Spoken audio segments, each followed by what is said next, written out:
Hi, I'm Dan Abrams, Chief Legal Correspondent for ABC News, host of Live PD on A&E, and the author of Lincoln's Last Trial. I'm also someone who has always been fascinated and interested in Abraham Lincoln.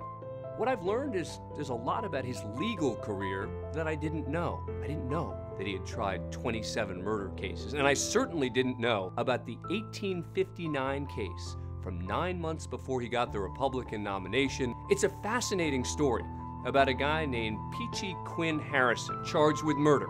It wasn't just a typical murder trial. It was a self-defense case, and the victim is someone who'd actually worked for Lincoln. The star witness for the defense was a longtime political rival of Lincoln's, someone who at that time was probably more famous than Lincoln himself. And it was a risk for Lincoln to take this case. It was widely publicized locally and covered nationally. If he did something wrong, if he made a mistake, if the public came to hate his client, these could all be potential problems for Abraham Lincoln, the candidate.